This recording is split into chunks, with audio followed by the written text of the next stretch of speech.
بسم اللہ الرحمن الرحیم۔ السلام علیکم۔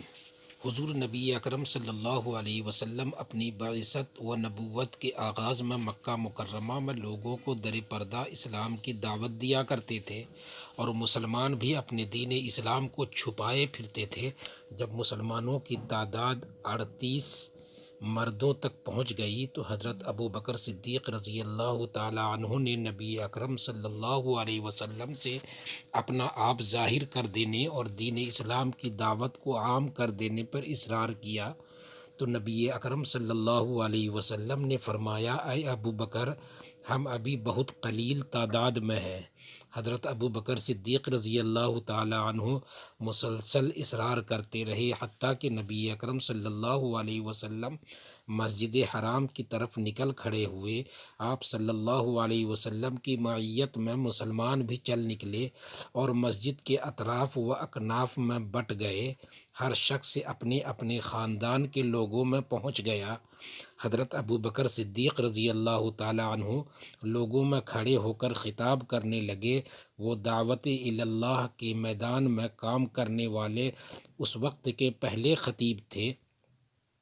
جب مشرکین نے دیکھا یہ شخص ان کے معبودوں کو برا بھلا کہہ رہا ہے اور ان کے دین میں عیب و نقص نکال رہا ہے، تو وہ سب حضرت ابو بکر صدیق رضی اللہ تعالی عنہ اور دوسرے مسلمانوں پر جھپٹ پڑے اور مسجد حرام کے اندر ہی انہیں سخت زود و کوب کرنا شروع کر دیا۔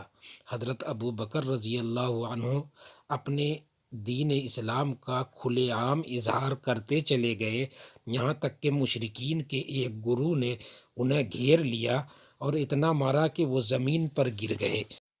وہ پیرانہ سالی کو پہنچ رہے تھے، ان کی عمر 50 سال کے قریب ہو گئی تھی۔ فاسق و فاجر عتبہ بن ربیعہ ان کے قریب پہنچا، ان کے پیٹ اور سینے پر چڑھ کر کودنے لگا اور انہیں اپنے ڈبل چمڑے کے جوتوں سے مارنا شروع کر دیا۔ انہیں وہ ان کے چہرے پر رکھ کر رگڑتا تھا، یہاں تک کہ اس نے ان کے چہرے کا گوشت چھید کر رکھ دیا۔ ان کا خون اس حد تک بہہ رہا تھا کہ ان کی ناک کو چہرے سے الگ پہچاننا مشکل ہو گیا۔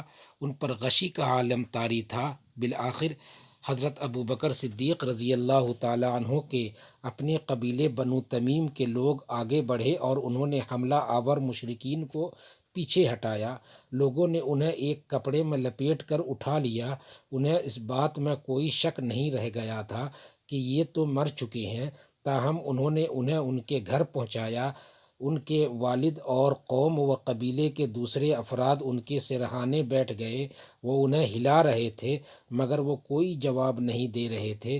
جب دن کا آخری پہر ہو گیا، شام کے سائے بڑھنے لگے، تو انہیں کچھ افاقہ ہوا۔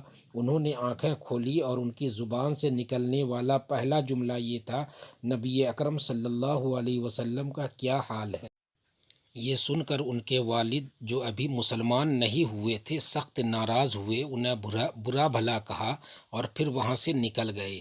تب ان کی والدہ ان کے سرہانے سے جڑ کر بیٹھ گئیں۔ وہ انہیں کچھ کھلانے پلانے کی کوشش اور اصرار کرتی رہی، لیکن ان کی زبان سے صرف یہی ایک جملہ بار بار نکل رہا تھا، نبی اکرم صلی اللہ علیہ وسلم کا کیا ہوا؟ آپ صلی اللہ علیہ وسلم کا کیا حال ہے؟ آپ کی والدہ نے کہا، اللہ کی قسم، مجھے تمہارے ساتھی کے بارے میں کوئی علم نہیں ہے۔ انہوں نے اپنی والدہ سے کہا کہ وہ ام جمیل بنت الخطاب رضی اللہ تعالی عنہا کے پاس جائیں اور ان سے آپ صلی اللہ علیہ وسلم کا حال و احوال دریافت کریں۔ حضرت ام جمیل رضی اللہ تعالی عنہا اسلام لا چکی تھی، مگر دوسروں کی طرح وہ بھی اپنے اسلام کو چھپائے ہوئے تھی۔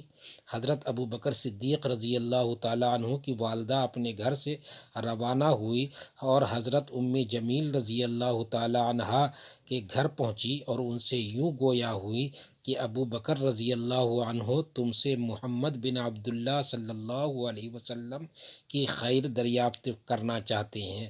حضرت ام جمیل رضی اللہ تعالی عنہا ڈر گئیں کہ اس طرح کہیں ان کے اسلام لانے کا انکشاف نہ ہو جائے، لہٰذا کہنے لگی، میں ابو بکر رضی اللہ تعالی عنہ کو نہیں جانتی اور نہ ہی محمد صلی اللہ علیہ وسلم کو پہچانتی ہوں، لیکن اگر تم چاہو تو میں تمہارے ساتھ تمہارے بیٹے کے پاس جانے کے لیے تیار ہوں۔ حضرت ابو بکر صدیق رضی اللہ تعالی عنہ کی والدہ نے کہا، ہاں ٹھیک ہے۔ وہ ان کے ساتھ چل دی۔ جب وہ حضرت ابو بکر رضی اللہ عنہ کے پاس پہنچی تو کیا دیکھتی ہیں کہ وہ سخت زخمی اور تشویشناک حالت میں ہے، بے سدھ پڑے ہیں، چہرے کا گوشت جگہ جگہ سے پھٹا ہوا اور خون جاری ہے۔ یہ منظر دیکھ کر وہ رونے لگی اور کہنے لگی، تمہاری قوم نے تمہیں مار مار کر تمہارا یہ حال کر دیا ہے۔ اللہ کی قسم، وہ لوگ بڑے ہی فاسق و فاجر اور کافر ہیں۔ مجھے امید ہے اللہ ان سے تمہارا انتقام ضرور لے گا۔ ان کی آواز سن کر حضرت ابو بکر صدیق رضی اللہ تعالی عنہ ان کی طرف متوجہ ہوئے اور کہنے لگے، اے ام جمیل رضی اللہ عنہا، رسول اللہ صلی اللہ علیہ وسلم کی کیا خبر ہے؟ حضرت ام جمیل رضی اللہ تعالی عنہا نے حضرت ابو بکر صدیق رضی اللہ تعالی عنہ کی والدہ کی طرف دیکھا جو ابھی مسلمان نہیں ہوئی تھی۔ وہ اس بات سے ڈر گئیں کہ کہیں وہ مسلمانوں کے بھید کفار تک نہ پہنچا دیں، لہٰذا حضرت ابو بکر صدیق رضی اللہ تعالی عنہ سے مخاطب ہو کر کہنے لگی، تمہاری ماں سن رہی ہے۔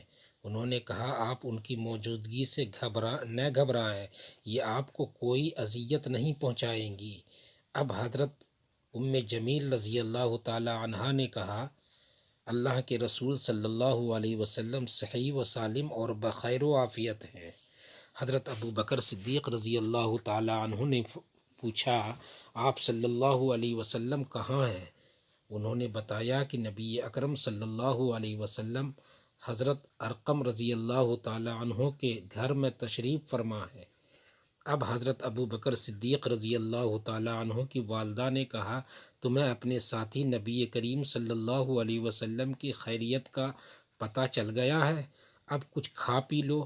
انہوں نے کہا، نہیں، اللہ کی قسم، میں اس وقت تک کچھ نہیں کھاؤں گا جب تک کہ میں خود نبی کریم صلی اللہ علیہ وسلم کی خدمت میں حاضر ہو کر اپنی آنکھوں سے آپ صلی اللہ علیہ وسلم کو صحیح سلامت دیکھ نہ لوں۔ ان دونوں خواتین نے انہیں کچھ دیر انتظار کرنے کا مشورہ دیا۔ جب رات کے اندھیرے چھا گئے، گلی میں لوگوں کی آمد و رفت ختم ہو گئی تو حضرت ابو بکر صدیق رضی اللہ تعالی عنہ نے اٹھنے کی کوشش کی مگر نہ اٹھ سکے۔ اب ان کی والدہ اور حضرت ام جمیل رضی اللہ تعالی عنہا نے انہیں پکڑا اور وہ ان کے سہارے گھر سے روانہ ہوئے، حتیٰ کہ انہیں نبی کریم صلی اللہ علیہ وسلم کی خدمت میں حاضر کر دیا۔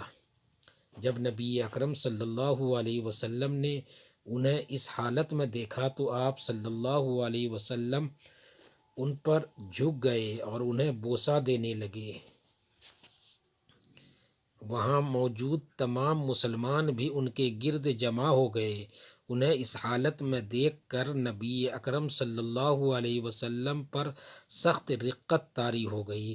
حضرت ابو بکر صدیق رضی اللہ تعالی عنہ اپنی زبان سے یہ کہنے لگے، یا رسول اللہ صلی اللہ علیہ وسلم، میرے ماں باپ آپ صلی اللہ علیہ وسلم پر فدا ہوں، مجھے کچھ بھی نہیں ہوا، صرف اس فاسق عتبہ نے میرے چہرے کا جو حال کیا ہے، صرف اس کی مجھے تکلیف ہے۔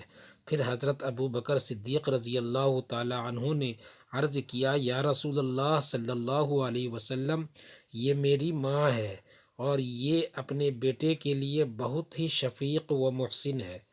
آپ ایک مبارک شخصیت ہیں، انہیں اللہ کی طرف دعوت دیں، اسلام کی تبلیغ کریں اور اللہ سے ان کے لیے رشد و ہدایت کی دعا فرمائیں۔ شاید کہ آپ صلی اللہ علیہ وسلم کی بدولت اللہ انہیں جہنم کی آگ سے بچا لے۔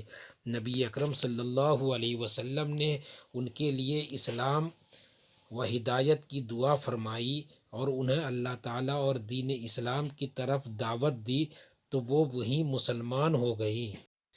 دوستوں چینل پر اگر نئے ہیں تو چینل کو سبسکرائب کر کے بیل آئیکن کا بٹن دبانا نہ بھولیں، اور اس ویڈیو کو زیادہ سے زیادہ اپنے دوستوں میں شیئر کریں۔ شکریہ، جزاک اللہ۔